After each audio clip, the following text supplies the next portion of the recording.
এজন্য রাত গভীরে এই নীরব সময়ে ইনসাফের সাথে ভাবেন কি করছেন। 30 বছর ধরে যারা সুদ খান, এই সুদখোর হারামখোর, আপনি কি করছেন? বছরের পর বছর যারা কিস্তি নেন, কিস্তিখোর হারামখোর, কি করছেন? মরতেন না? কবরে যাবেন না? তোমরা যারা এক ওয়াক্ত নামাজ পড়ো নাই বাবা, এই আব্বা, আজকের সারা দিন যারা এক ওয়াক্ত নামাজ পড়লা না, আবার রাত ভর যারা নারী ছবি উলঙ্গ দৃশ্য দেখো, তো প্রতিবার নর্তকী দেখলে, হারাম ছবি দেখলে বীর্যপাত হয়, শরীর নাফাক হয়। আর আল্লাহর নবী বলছে চোখ দিয়া হারাম ছবি দেখলেও জিনা, দিল দিয়া ভাবলেও জিনা, আর নিজের হাত লজ্জাস্থানে ব্যবহার করে নাপাক নষ্ট করলে তাও জিনা। আর আল্লাহর নবী বলছে এই জিনাকার, এই ব্যভিচারী, মালউন, অভিশপ্ত। নবীজি বলছে যে জিনা করে সে মুমিন থাকে না। লা ইয়াজনি জানি হিনা ইয়াজনি ওয়া হুয়া মুমিন। সারাদিনে এক ওয়াক্ত নামাজও পড়লা না, রাতভর ছবি নারী অস্থি দৃশ্য দেখে শরীর নাপাক করে এই যে শুয়ে রইলা, যদি আর ঘুম না ভাঙে, এই রাত যদি আর ভোর না হয়, হ্যাঁ, তো তোমার মৃত্যু কিসের উপরে হইল? তো তোমার আখিরাত কি হবে?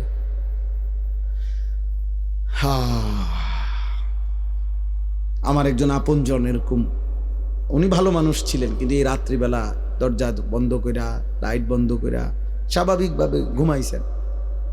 সকালবেলা দরজা খুইলা ভাঙ্গা দেখছে উনি ঘুমের মধ্যেই মরে আছে।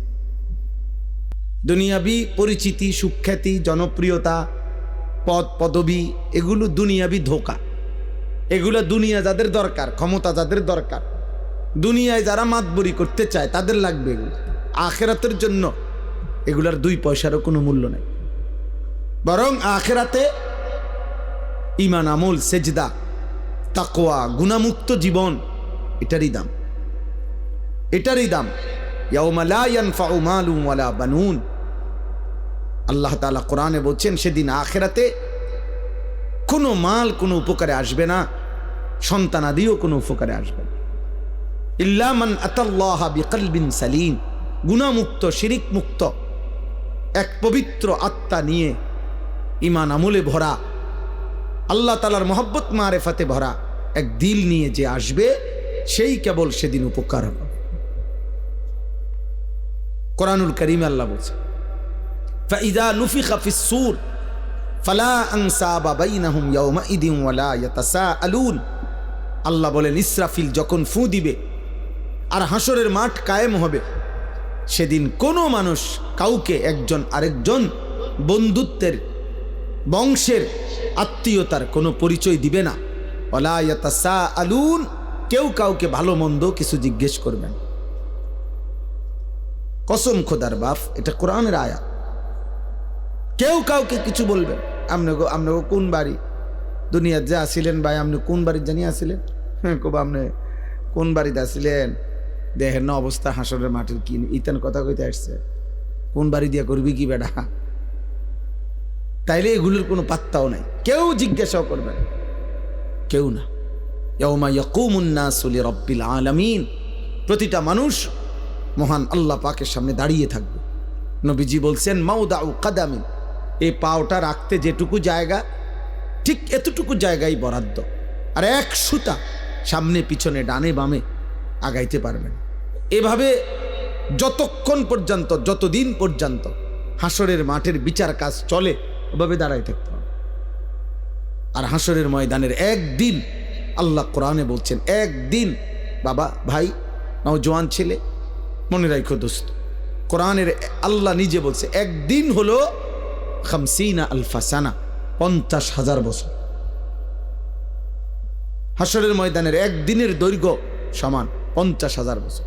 এভাবে যতদিন, যদি 10 দিন চলে, যে বিচার কাজটা চলবে মোট 10 দিন, মনে করেন আল্লাহ বলল, তাহলে এই 10 50,000-এ যাটা। এবার আমনে সিরিয়াল পরে যখন তখন, হ্যাঁ, পুরাটা সময় 50,000 না, একদিন 50,000, একদিন। ফাকাইফা তাত্তাকুনা ইন কাফারতুম ইয়াউমান ইয়াজআলুল বিলদানা শিবা। কোরআন শরীফে আল্লাহ বলছে, বান্দা তুমি এই যে নাফরমানি করছো প্রতিনিয়ত, চুরি ডাকাতি, জিনা, ব্যভিচার, মদ, জুয়া, সুদ, ঘুষ, আহা এক ওয়াক্ত নামাজ পড়ছো না বান্দা, সারাদিন চলে যায়, 5 ওয়াক্ত নামাজ, একটা সিজদাও দাও না, 365 দিনের এক বছরে কোনো দিন ফজরের নামাজ জানো না মুসলমান, কখন ওয়াক্ত হয়, কখন সূর্য ওঠে, কখন সুবহে সাদিক হয়। আল্লাহ বলেন এই যে নাফরমানি করছো বান্দা, কুফর করছো, শিরিক করছো তোমরা, আমার সেই হাসরের দিন কেমনে বাঁচবা যেদিন একদিনে, আল্লাহ বলছে কোলের বাচ্চা একদিনের কষ্টে, যন্ত্রণায়, পেরেশানিতে বুড়া হয়ে যাবে। খুদার কসম, কোরআন শরীফের আয়াত। ইয়াউমান ইয়াজআলুল বিলদানা শিবা, একটা ছোট্ট মাসুম বাচ্চা সেদিন একদিনেই বুড়া হয়ে যাবে। আমার কাছে কিতাব আছে মৌত কে পুর আসরার ওয়াকিয়াত, উর্দু কিতাবে মোটা, আমি পড়ছি। সেখানে ঈসা আলাইহিস সালাম আল্লাহর হুকুমে তিনি মানুষকে কবর থেকে তুলতে পারতেন, এটা ওনার একটা মুজিজা ছিল। তো ঈসা আলাইহিস সালাম একদিন নূহ আলাইহিস সালামের একজন বংশধর ওনাকে কবর থেকে উঠাইছিলেন। উঠাইয়া দেখছেন তো ওনাকে জিজ্ঞেস করছেন, আপনি পৃথিবীতে কতক্ষণ ছিলেন? হচ্ছে 450 বছর।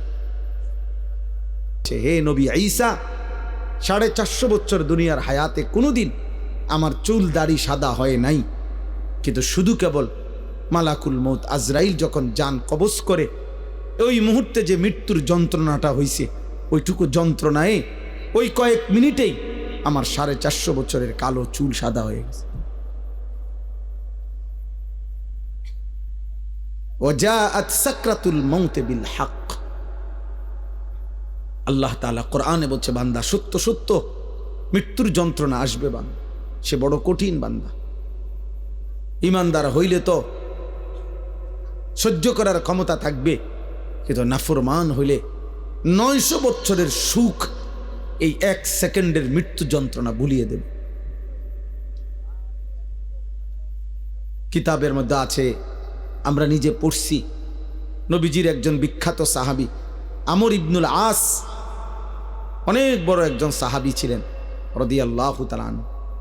ওনার মৃত্যুর পূর্বে ওনার সন্তান আব্দুল্লাহ, তিনি ওনার আব্বাকে জিজ্ঞেস করছিলেন, এই সাহাবীকে, যে আব্বা এই মুহূর্তে আপনি নবীর শ্রেষ্ঠ সাহাবী, বড় সাহাবী, আপনি মিশর বিজয়কারী সাহাবী, এই সাহাবী মিশর বিজয় করেছিলেন, আপনি এই মুহূর্তে মৃত্যুর পূর্বে আপনার সাকরাতুল মউত, মৃত্যুর যন্ত্রণাটা কেমন হচ্ছে আপনি একটু বলবেন? তখন ওই বাবা নবীর সাহাবী ওনার সন্তানকে বলতেছিলেন, ইয়া বুনাইয়া কাআন্না জিবালাদ দুনিয়া আলা সাদরি, হে আমার সন্তান, কসম খোদার বাপ, আমার মনে হচ্ছে মৃত্যু যন্ত্রণার এই মুহূর্তে পৃথিবীর সমস্ত পাহাড় আমার বুকের উপরে চাপ দিয়ে রাখছে। ওই ছেলে, ওই ওঠো, মোবাইল বন্ধ না করতে বলে সরে যাও, ওঠে তো, এটা ধরে রাখছো কেন? বন্ধ করলে তো তুমি পকেটে নাও, এটা এটা এমনি দ্বারা কি বোঝা যায় না এটা যে তুমি নিজে নিজে কথা শুনলা কেন?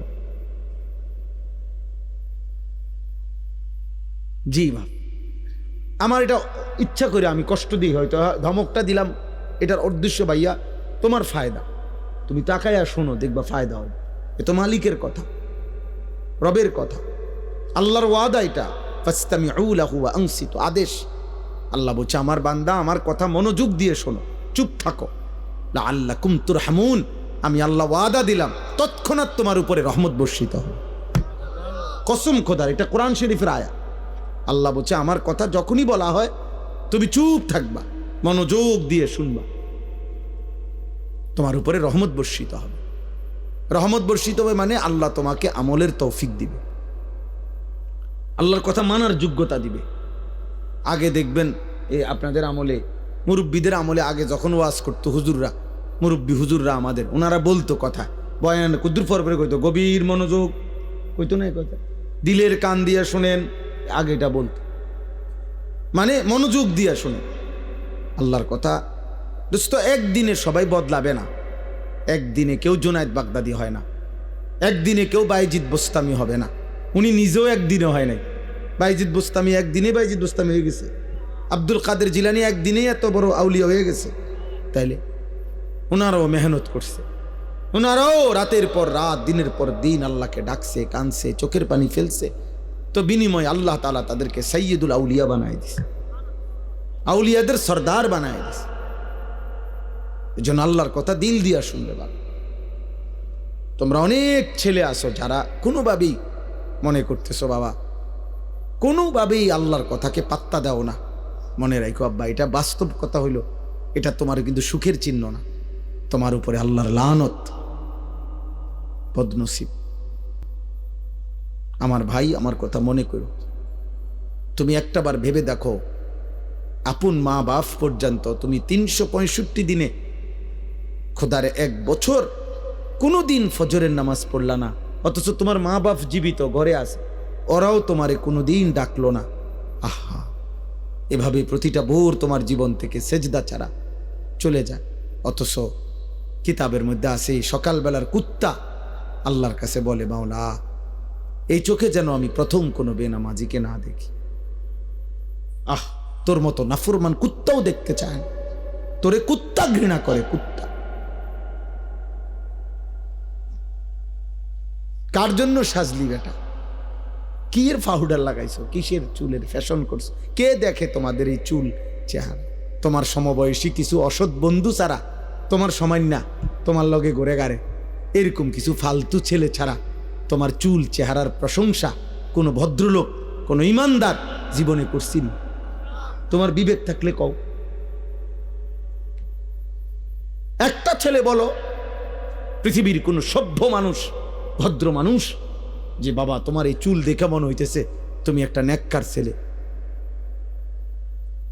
তোমার চেহারা দেখে মনে হইতেছে তুমি একটা ভালো বংশের ছেলে, তাইলে তোমার এই অসৎ চেহারা তো তুমি তোমার বাপকে অপমান করলা। কিরে তুই কোন ঘরের পুত্রে, তোর দেখতে ফুটটা ঘরের মতো লাগে? তাইলে এ কথা যদি বলে তো তুই কাকে অপমান করলি? বাপ নিজে তো অপমান হলি, তোমার বাপকেও তো অপমান করলি, তুমি তো তোমার বংশকে অপমান করলা। কোনো বিবেকবান তো তার ইজ্জত নষ্ট করে না, সম্ভ্রম নষ্ট করে না। আত্মমর্যাদা, আত্মসম্মান যারা আছে, সে প্রয়োজনে ধুকে ধুকে মরে যায়, সে প্রয়োজনে অনাহারে মরে যায়, কারো কাছে হাত পাতে না। এটা হলো গায়রত, আত্মসম্মান, আত্মসম্মান, আত্মমর্যাদা, গায়রত। এটা এক মানুষের শ্রেষ্ঠ সম্পদ, এটা আত্মসম্মান, আত্মমর্যাদা। এটা অহংকার না। অহংকার তো হলো বড়াই করা। আসলে আমার ইমান, আমি মুসলিম। কাফের বেঈমানেরটা যত সুন্দর লাগুক, ওদের কাছে সুন্দর। আল্লাহ কোরআনে বলছেন, ইন্নামাল মুশরিকুনা নাজাস, সমস্ত মুশরিক নাপাক। অতএব বেটা, মুশরিকের চুল চেহারা, মুশরিকের লেবাস পোশাক, মুশরিকের আচরণ উচ্চারণ, মুশরিকের খাদ্য খাবার স্টাইল সব নাপাক, সব নাপাক, সব নাপাক। স্টাইল দেখাস বেটা, তুই কোথায় পড়ালেখা করছ বেটা? আহাম্মক, কোন বেঈমানের মতো চুল রাখছ বেটা? কি পড়ালেখা করলি বেটা? কি ঘোড়ার ঘাস পড়লি? কলেজে তো আমরাও পড়ছি বেটা। আমি তো কুমিল্লা ভিক্টোরিয়া কলেজের ছাত্র, আমি তো কুমিল্লা ভিক্টোরিয়া কলেজ থেকে মাস্টার্স পাস করছি। সার্টিফিকেট দেখবা, চলো আমার লগে। আত্মসম্মান থাকবে না? আমি মুসলমান, আমার বাবা মুসলমান, আমার চুল কেন হবে বেঈমানের মতো? আমি ইমানদারের ঘরে জন্ম নিছি, আমি কেন পেশাব করে পানি নেব না? তুমি কুকুর, তুমি হাইওয়ান, তুমি জানোয়ার, তুমি কা পেশাব করে পানি নাও না? তুমি কোনোদিন কুত্তা দেখো নাই? তুমি দেখো না কুত্তা পেশাব করে পানি নেয় না? তুমি দেখো না কুত্তা কোনোদিন টয়লেট পেপার ব্যবহার করে না? তোমার মধ্যে এতটুকু বিবেক থাকবে তো, কিন্তু আমি কি তা? আত্মসম্মান তো থাকবে, আত্মপরিচয় তো থাকবে। এই জন্য ইমানদার মরে যায় প্রয়োজনে, ইজ্জত নোয়ায় না। এই 1450 বছরের ভিতরে হাজার হাজার কোটি কোটি ইমানদার পৃথিবীতে বহুবার জালেমের সামনে জীবন দিছে, রক্ত দিছে, শাহাদাতের খুন পান করছে, কিন্তু ইজ্জত দেয় না, সম্মান দেয় না, ইসলামকে বেইজ্জতি হতে দেয় না, বেইজ্জতি হতে দেয় না। এক সাহাবী হযরত আব্দুল্লাহ ইবনে হুযাফা আস-সাহামী রাদিয়াল্লাহু তাআলা আনহু, যুদ্ধের ময়দানে সাহাবী বন্দী হইছেন খ্রিস্টান বাহিনীর হাতে। খ্রিস্টান সেনাপতি বহু চেষ্টা করছে ওনাকে ইসলাম থেকে ফিরাইতে, কোনোভাবেই যখন তিনি রাজি হন নাই, সর্বশেষ খ্রিস্টান সেনাপতি বলছে, উত্তপ্ত তেল কড়াইয়ায় গরম করো, আর ওরে উত্তপ্ত কড়াইয়ার তেলে ফেলে ভুনা করে ফেলো। যখন ওনাকে উত্তপ্ত তেলের কড়াইয়ার সামনে আনছে, উনি তখন কাঁদতেছিলেন। সেনাপতি তখন ডাক দিয়ে বলছে, কিরে বেটা, এখন কাঁদিস কেন? আমি না তোকে বলছি আমাদের খ্রিস্টান ধর্ম গ্রহণ কর, এখন আবার মৃত্যুর সময় কাঁদো কেন? তখন ওই সাহাবী বলছে, বেঈমান, আমি আল্লাহর কসম করে বলছি, আমি মৃত্যুর ভয়ে কাঁদি না, বরং আমি আমার আল্লাহর কাছে কান্দে কান্দে বলতেছিলাম দিলে দিলে, মাওলা, আপনি তো আমারে কেবল একটা জীবন দিছেন, এজন্য একটাই এখন শহীদ হব। আপনি যদি আমারে 100 বার হায়াত দিতেন, আর আমি যদি 100 বার আপনার রাস্তায় শহীদ হইতে পারতাম। ওই সেনাপতি তখন ছেড়ে দিছে ওনারে, বলছে, হায় হায়, মৃত্যু যাদের এতটা প্রিয় তারা তো মৃত্যু দিয়া কষ্ট দেওয়া হইল না, তাইলে আনন্দ না দেওয়া, ছেড়ে দিছে। তখন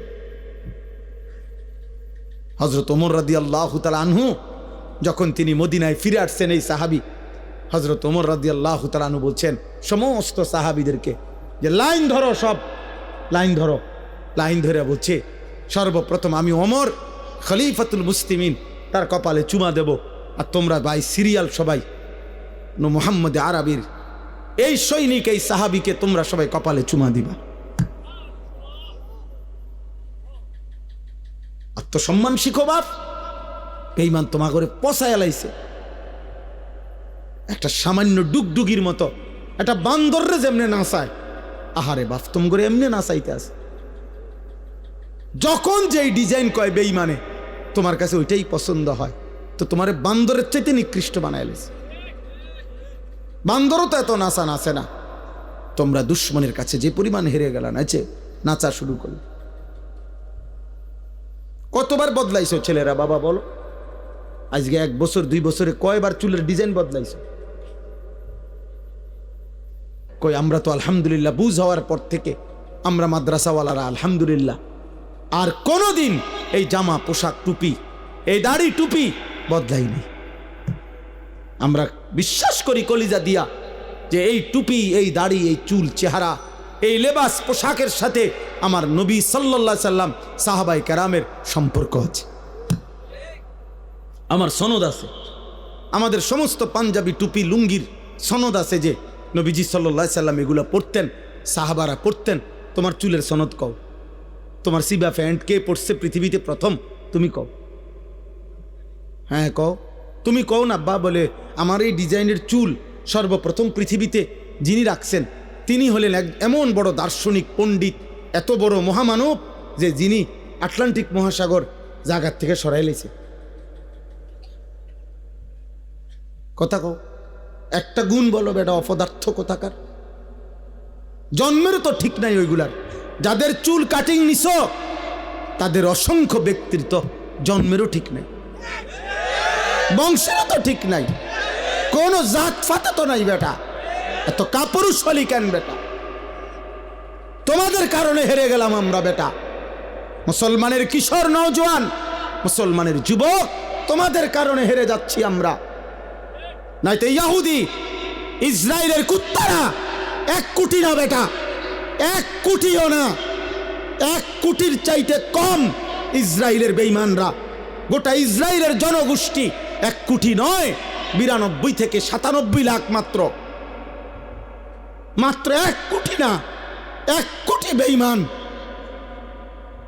তাদের সকলেও এতগুলো 1 কোটি মানুষ, আর আমরা 250 কোটি ইমানদার। আমরা কেন হেরে গেলাম বারবার? আমাদের পূর্বপুরুষরা তো আমাদেরকে লজ্জা দিবে। এই বাবা, আমাদের যেই 14 বছরের সাহাবী যুদ্ধের ময়দানে শহীদ হয়েছিলেন, 15 বছরের সাহাবী শহীদ হয়েছিলেন, ওরা তো হাসরের দিন তোমার ঘরে লজ্জা দিবে। বলবে, হে নওজোয়ান, আমি তো এই বয়সে আল্লাহর জন্য জান দিছিলাম, তুমি কেমনে নারীর পিছনে জীবন শেষ করে দিলা? কি মনে হয় সেই বদরের যুদ্ধের ওই দুই কিশোর মাআজ এবং মুআব্বিজ, যে দুই কিশোর আবু জেহেলকে হত্যা করছে, ও তোমার সামনে দাঁড়াইয়া বলবে না যে আমি তো মাত্র 15 বছর বয়সে নবীর শ্রেষ্ঠ দুশ্মন আবু জেহেলকে হত্যা করেছিলাম, তুই কি করলি মুসলমান? তুমি কি করলা? বলো না আব্বা, তোমরা কি করছো? তোমাদের বাপ কিছু বলে না, ঠিক আছে বুঝলাম, কিন্তু তোমার আল্লাহ কিছু বলবে না? আজ হয়তো তোমার মা কিছু পারতেছে না, তোমার চুল দেখা, চেহারা দেখা, তোমার বিকট চেহারা দেখা, অসভ্য বন্ধুদের আড্ডায় তুমি এমন গাদ্দার, তোমার মা তোমারে ভয় পায়। তোমার মা দেখে মনে হয় তার যেই চেহারা, তারে কুন্ডা খুলে জানি কি করে না করে, যা বাদ দে, ফিসা দিয়া ফিট। আহারে লানত রে। সমবয়সী কিছু অসৎ বন্ধুর কাছে জীবনের সুখ খুঁজলা, শান্তি খুঁজলা, বন্ধুদের আড্ডায় মজা পাইলা, একদিন সময় ফুরাইলে দেখবা বন্ধুরাও নাই, দুনিয়াও নাই, তুমি একা কবরে। হ্যাঁ, কাল্লা সাউফা তা'লামুন সুম্মা কাল্লা সাউফা তা'লামুন আলহাকুমুত তাকাসুর হাত্তা জুরতুমুল মাকাবির। আল্লাহ বলে, দুনিয়ার নেশা বান্দা তোমাদেরকে পাগল করে দিল, দুনিয়া বাড়াইবার নেশা তোমাদেরকে আখিরাত ভুলিয়ে দিল, দুনিয়ার মধ্যেই দুনিয়ার লোভেই ব্যস্ত করে দিল। আল্লাহ বলেন, হাত্তা জুরতুমুল মাকাবির, বান্দা মনে রেখো এভাবেই একদিন তুমি কবরস্থানে পৌঁছে যাবা। সুখে থাকলেও মরে যাবা, দুঃখে থাকলেও মরে যাবা, হাসলেও মরে যাবা, কাঁদলেও মরে যাবা, রাজপ্রাসাদের অট্টালিকায় থাকলেও মৃত্যু হবে, জীর্ণ কুঠির কুড়ে ঘরে থাকলেও মৃত্যু হবে, সেজদা দিতে দিতে আব্দুল কাদের জিলানি হলেও মৃত্যু হবে, কুফরি আর নাফরমানি করতে করতে ফেরাউন নমরুদ হলেও মৃত্যু হবে, থাকতে তো পারবা না বাপ। ওয়াজাআত সাকরাতুল মাউতি বিল হক যালিকা মা কুনতা মিনহু তাহিদ। আল্লাহ বলে, মৃত্যুর যন্ত্রণা তো আসবেই, আর এই মৃত্যু থেকেই তো তুমি পলায়ন করেছিলে। বারবার অসুখ হইছে আর তুমি দৌড় দিয়া ডাক্তারের কাছে গেছো, 2 টাকা 20 টাকা 200 টাকার ওষুধ খাইছে, ভালো হয়ে গেছো, তুমি ভেবেছো তোমার আর মৃত্যু হবে না। আল্লাহ বলে, না বান্দা, মৃত্যু তো আমি বারবার দেই না, অসুস্থতা না বারবার দেই, পেট ব্যথা বারবার দিতে পারি, মৃত্যু বারবার দেই না, জ্বর সর্দি বারবার হয়, মৃত্যু বারবার হয় না, মৃত্যু তো একবারই হয়। মৃত্যু থেকে যদি 2 বার 4 বার বাইচা যাইতা, তাইলে না তুমি নিশ্চিত হইতা। জ্বরের থেকে না বাঁচছ, সর্দি থেকে বাঁচলা, মৃত্যু থেকে তো বাঁচো নাই, তাইলে তুমি অহংকার করছো কেন? মৃত্যু তো একবারই আসবে, একবারেই নিয়ে যাবে। ওয়ালান ইউআখিরাল্লাহু নাফসান ইযা জাআ আজালুহা। আল্লাহ বলে, বান্দা মৃত্যু যখন চলেই আসবে, আর 1 সেকেন্ড দেরি করবে না, আমি আল্লাহ কাউকেই কোনো সুযোগ দেব না। দেবে? হ্যাঁ, না না। কাল্লা ইযা বালাগাতিত তারাকি ওয়া কিলা মান রাক ওয়া যান্না আন্নাহুল ফিরাক। আল্লাহ বলে, নাফরমান যখন মৃত্যুর সময় হয়, আজরাইল যখন তার রূহ ধরে টান মারে, রূহটা তখন কণ্ঠনালীর কাছে আইসা ভিড়ে যায়, এখানে আটকায়া যায়। তারা কি মানে কণ্ঠনালী। আল্লাহ বলেন, তার আত্মীয় স্বজন তখন চিৎকার করে বলে, ওজা ডাকো, বৈদ্য ডাকো, কবিরাজ ডাকো, ডাক্তার ডাকো, অ্যাম্বুলেন্স আনো, মানুষ ডাকো, আমার বাপকে ধরো, আমার বাপ চলে যায়। অযান্না আন্নাহুল ফিরাক। আল্লাহ বলে, ও কিন্তু ঠিকই বুঝে ফেলেছে, আজকে তাকে দুনিয়া ছেড়েই দিতে হবে। আজ তাকে চলেই যেতে হবে। আজকে সে বুঝে ফেলেছে আজ আর থাকতে পারবে না। আজকে এটা সর্দি না, এটা মৃত্যু। আজকে এটা পেট ব্যথা না, এটা মৃত্যু। আজকে এটা মাথা ব্যথা না, এটা মৃত্যু বন্ধু, মৃত্যু। এটা মৌত, এটা মৌত। ফালাউলা ইযা বালাগাতিল হুলকুম ওয়া আনতুম হিনাইযিন তানজুরুন ওয়া নাহনু আকরাবু ইলাইহি মিনকুম ওয়ালাকিন লা তুবসিরুন। আল্লাহ বলে, কণ্ঠনালীর কাছে যখন রূহ এসে যায়, তোমরা তো চারদিকে আত্মীয় স্বজন থাকোই, দেখতে থাকো, আর আমি আল্লাহ তো এখানেই থাকি। আল্লাহ বলে, যদি ভাবো যে আর আখেরাত কবর পরকাল হবে না, তাইলে তোমাদের স্বজনকে মৃত্যুর থেকে ফিরায় রাখো। আল্লাহ চ্যালেঞ্জ করছে, এই নাফরমান, তোর আব্বারে ধর, আমি তো নিয়ে যাচ্ছি, তোর বাপেরে ধর, ফিরা ফিরা। তোর না অনেক টাকা, তোর না 4 তলা বিল্ডিং, তোদের না 3 ভাই বিদেশ, ধরবি না, তোদের দল না ক্ষমতায়, তোর শাসানা বড় নেতা, ডাক দিস না কেন? আল্লাহ বলে, ফালাউলা ইন কুনতুম গায়রা মাদিনিন, এই নাফরমান, যদি ভাবো কবর হবে না, আখিরাত হবে না, পরকাল হবে না, হাসরের মাঠ হবে না, তো তারজিউনহা, ওরে ফিরাও, ওরে ফিরাও। ইন কুনতুম সাদিকিন, যদি তোমার দাবিতে তুমি সত্যবাদী হয়ে থাকো, তাহলে সবাই মিলে ফিরাও। কেউ পারছে তো ফিরাইতে? কথা বলে না, কেউ পারছে তো ফিরাইতে?